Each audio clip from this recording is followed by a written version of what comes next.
கர்த்தருடைய பரிசுத்த நாமத்துக்கு ஸ்தோத்திரம்.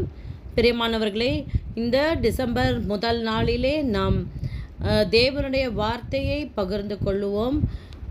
இந்த மாதத்திற்கான வாக்குத்தத்தமாக ஆண்டவருடைய வெளிப்பாடாக நமக்கு கொடுக்கப்பட்டது வெளிப்படுத்தின விசேஷம் முதல் அதிகாரம் 7ஆம் வசனம்.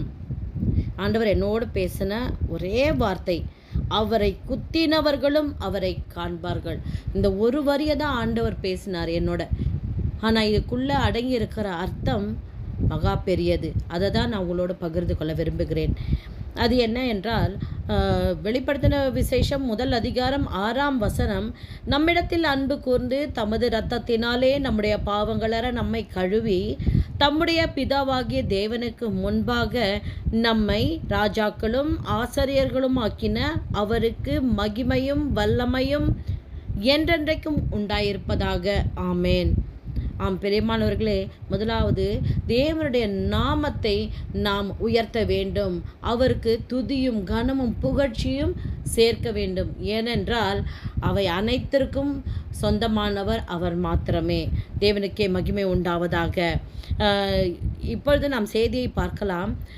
வெளிப்படுத்தின விசேஷம் முதல் அதிகாரம் 7ஆம் வசனத்திலே, இதோ மேகங்களுடனே வருகிறார், கண்கள் யாவும் அவரை காணும், அவரை குத்தினவர்களும் அவரை காண்பார்கள். ஹல்லேலூயா. ஆம் பிரியமானவர்களே, இந்த குறிப்பிட்ட வசனத்திலே மறைந்திருக்கிற நமக்கு வெளிப்படுத்தப்பட்ட ரகசியம் என்ன என்றால், அவர் வாழ்ந்தது போல நாமும் வாழ வேண்டும். அநேகர் நினைக்கலாம், இதன் மூலமாக எனக்கு என்ன கிடைக்கும் என்று நினைக்கலாம். கிறிஸ்தவ வாழ்க்கை என்பது சிலுவை சுமக்கிற வாழ்க்கை, பாடு நிறைந்த வாழ்க்கை, அதில் எந்த சந்தோஷமும் இல்லை என்று நினைக்கிறார்கள். அப்படியல்ல பிரியமானவர்களே.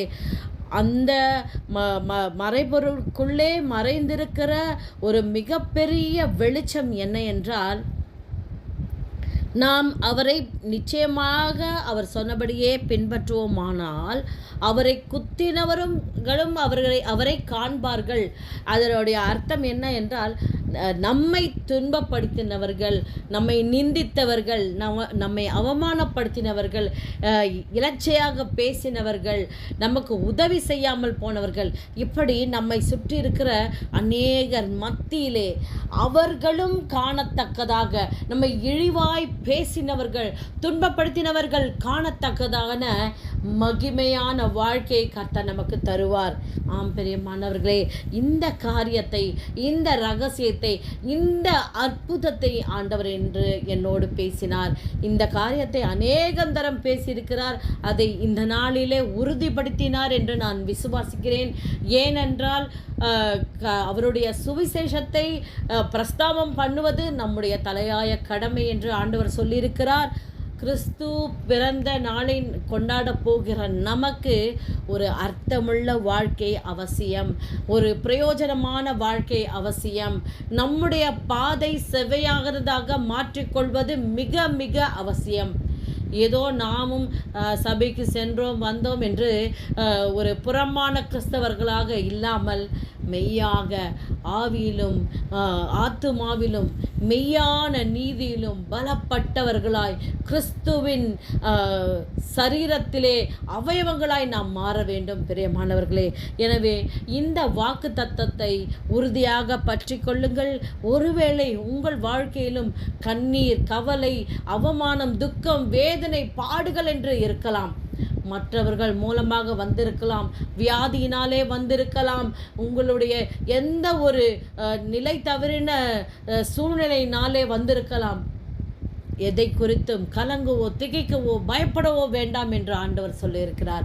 வேதத்திலே அநேக இடங்களிலே பயப்படாதே பயப்படாதே பயப்படாதே என்று சொன்ன ஆண்டவர் தாமே உங்களோடு இருப்பார்.